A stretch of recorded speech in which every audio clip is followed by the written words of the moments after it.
see are supports really for the traditional sort of guidance system, working with students to look at their education in a way that is appropriate to them and perhaps different than what we really sort of have our system devised towards, which is trying to get every student ready to go on to college for 4 years in a four-year institution. The fact of the matter is, if you look at studies like Pathways to Prosperity, there is an incredibly strong argument to be made that we should be thinking about our goal differently. Not to say that we shouldn't want to give every student who wants to go on to a four-year institution the type of education that's going to allow them to do that. But he or she may thrive, frankly, in a vocational setting or some other kind of job training setting, where we now see the data showing us that they are just as likely, if not more likely, to make the kind of income and to have the kind of career that would make for a happy life and make for a happy life for their family and allow them to participate fully in society. So that's really the next phase of work that we're engaged in. It's what the government put up as this proposal under this current budget that's being debated. I didn't touch on, and I think it would be helpful to get into this maybe in the Q&A, on what we should be doing in the areas of early education here in public higher education. Both areas, early education, which obviously was noted earlier, of terrific significance, and public higher education, which is under enormous strain right now, enormous strain. Underfunded, enrollment applications are up at each of our campuses. A standing struggle to grapple with the question of affordability for themselves. The public system is increasingly becoming the place that they're looking, and we need to think, particularly for those that are here in Massachusetts, because we have such a strong private higher education system. We need to, and we've been able, frankly, to rely upon that, perhaps to the detriment of making the kinds of investments and choices that we need to make around our public higher education system. We need to think about how we're going to approach the future of public higher education as well. So, thanks for listening, and we're hearing from you, John. Thanks, Tom. Good afternoon. Hello, everyone. I'm John Furr. I'm a partner of the law firm of Holland & Knight in the Chicago office. First of all, I want to thank Kate for the invitation to attend, and also want to say it's a real pleasure for me to be part of the panel with Paul and Marilyn and Tom. I think the state of Massachusetts is certainly be applauded for their performance outcomes and a number of the reforms that they've put forward in the last few years, which has served as a great model for the rest of the country. My personal background, and Kate touched on this, I started working at a law firm in Chicago and moved into state government, where one of my roles there was serving as the general counsel for the Illinois State Board of Education, which is the state education agency that oversees preschool through grade 12 education for the 2 million public school students within the state of Illinois. I've been at Holland & Knight since 2006 and played a strong supporting role for the state in a number of various initiatives, which has included being a primary outside consultant for the Race to Top efforts and all the legislation, the regs and contracts and all of the processes that have gone along with that. Also in various state legislation, state legislative initiatives and many federal grant opportunities related to a number of reforms. But the one thing I do want to echo in terms of Tom's comments about the role for lawyers, I found in my personal practice that there was a strong role for lawyers in all aspects of the ed reform world. I mean, much of it is involved with state legislation, with state regulatory issues, with contracts, with procurements, with data sharing. That's a big part of the work that I do on a day-to-day basis. And there's strong roles for lawyers to be able to come in to understand the policy issues, to help them codify that, and help put in place agreements that are needed to be able to move that forward.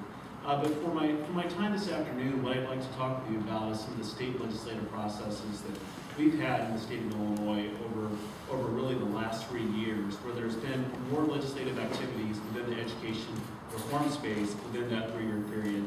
There's really been over the prior 20 years. And I think there are, even though much of the comments are made will be specific to the Illinois context, I think there are lessons to be learned for many other states. The state of Illinois is a very diverse state. My students go to school in Chicago my kids go to school in Chicago public schools, but we've worked throughout the state. In Southern Illinois, it's a lot more like Kentucky than it is like Chicago. We have more than 800 school districts, so a broad diversity of areas that we have to work through. And there's also a strong dynamic, as Tom had mentioned, between the working with labor and trying to move reforms within the labor context.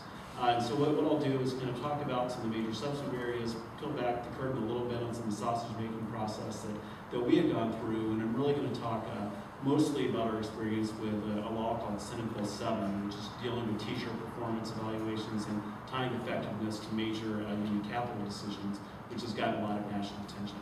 But just to start out, to kind of go back to the start of this work, back in 2009 and even really before that, there's a lot of work that the state education agency within the state of Illinois was doing post No Child Left Behind, just to deal with the new systems that were put in place by that federal law, making sure they had the right state assessment systems, the state accountability systems in place. It was really around 2007, 2008 that the state started to focus less on what the federal government was dictating and really trying to think what should our core reform areas be to begin to look at from a state perspective.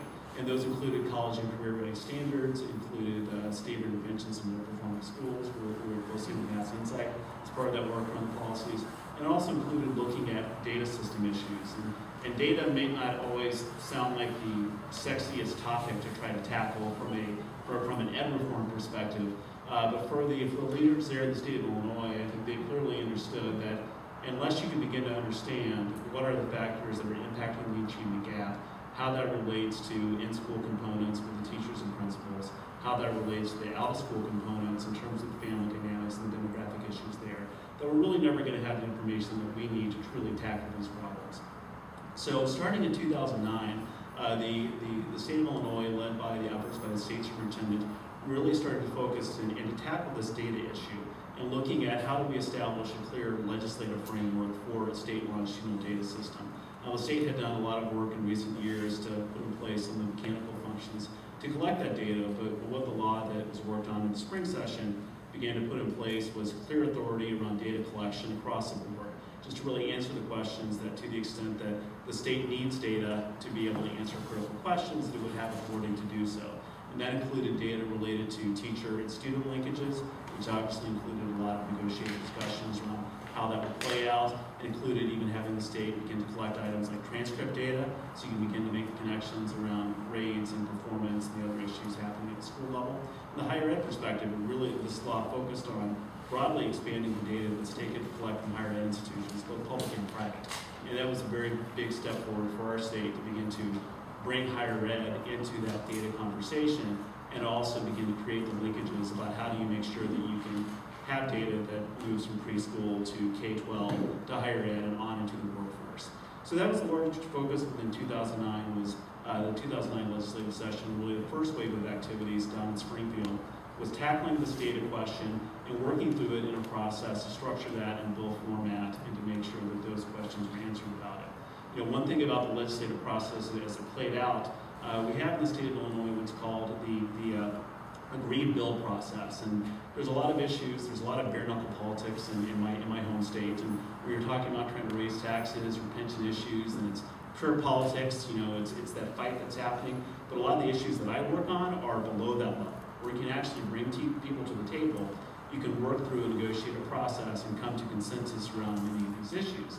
And many of the bills that I worked on typically get passed without a single vote because you bring in all the advocates and you pull them together in a process to negotiate out those parameters. That's presented to the General Assembly members who are happy that the advocates and all the groups have come to consensus, and then it is able to sail through the legislative process. So that's the way that we were able to work through the data issues in 2009. Was again bringing the unions to the table and being able to talk through the issues about the teacher and student linkages, bringing the higher ed community to the table, and being able to talk about what the implications were for them to collect data from, again, both public and private institutions and many of those other players that were part of the process.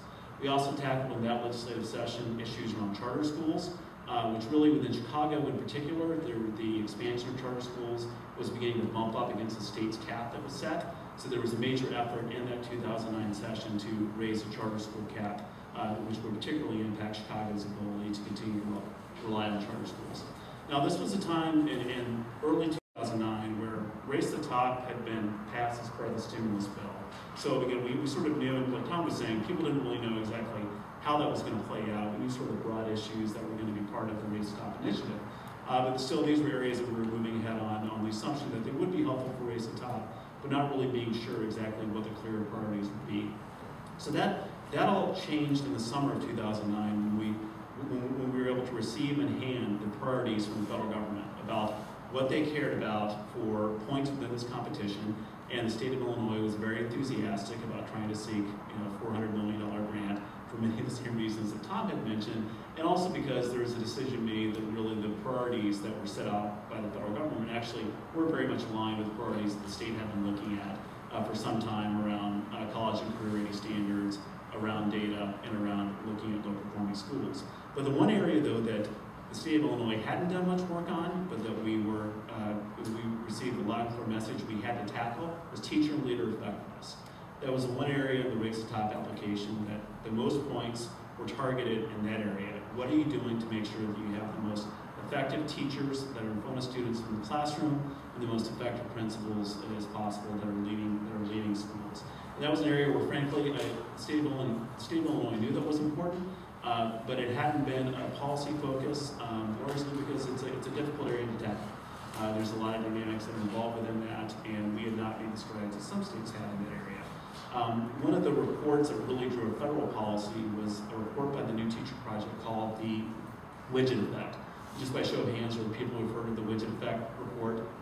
Okay, well, the basic premise behind this report was that when you look at current performance evaluation systems that are in use by most school districts, they treat teachers like interchangeable widgets. So there's really no differentiation around the performance of those teachers. All these systems are saying that they're all highly effective. And there was data within that report. There was actually 4 Illinois school districts that participated in the analysis around that. And of the 42,000 teachers within the Illinois districts that were, the 42,000 teacher evaluations from Illinois districts were evaluated as part of that study, there were just under 93% of teachers that were rated superior or excellent. There was just under 7% that was rated as satisfactory, and there was 0.4% that was rated as being unsatisfactory. That's right, 0.4. So those were the numbers, and the interesting thing about the report, it also had survey information from teachers where they said, what's the percentage of teachers who really are not good teachers within your school? And other teachers in the building had much higher numbers when you asked the teachers about whether or not they had unsatisfactory teachers. But that was not being reflected in performance evaluation systems. So this was a process where there was a decision made as we wanted to be aggressive about Race to Top application phase 1 to really try to tackle this performance evaluation issue. And there was an effort that was made, a law that was passed just days before we submitted our phase 1 application to pass a new law called the Performance Evaluation Reform Act. And again, this was a process that happened much like I talked about earlier through the agreed bill process, where all the parties were brought to the table, including the teacher unions, including the school management interest, including the other players that were concerned about these areas, trying to negotiate out the parameters for this law. And we were very much pleased with the outcome. I mean, the end result of that law, it made sure that student growth was a significant factor in performance evaluations going forward. There's a phase-in for the implementation, but once that phase-in occurred, the student growth would be at least 30%, normally somewhere between 30 and 50% based upon some parameters within the law. There's a very structured process the state was defining on how you measure teacher and principal practice, how you begin to find that with the other part of the performance evaluation rating. There was a large focus on training. That was important to the teachers unions. They said, we don't mind being held accountable for valid evaluations, but you got to make sure that the evaluators actually know what they're doing, and they're actually trained on those systems, and investments are made in that training. So lots of negotiations around what's the training cycle, what's involved with that, how we're evaluated, how we're evaluated certified. And the other focus within that law was on making sure we're putting in place a research structure to really see what's the impact of these reforms as they roll out. So this was a large effort that the state, again, there was a lot of investment in passing that law, and when the first round results came out, the state of Illinois, unlike the state of Massachusetts, wasn't really picked as being, by many of the national prognosticators as being one of the highly competitive states in Race to Top, but we finished 5th in the first round rankings, and we're pleased with that results. The Department of Ed only funded 2 applications, but we were, that gave us a lot of confidence going into round 2. So we went through the round 2 process. By the way, my wife hates anything associated with Race to Top because it was just such a domineering process for our family for those 2 years. But in the second round process, despite the fact that we thought that we had really competitively been able to position ourselves, we finished as a finalist, but just out of the funding. And that was really devastating to a lot of stakeholders who Again, I could provide you a full autopsy on the scoring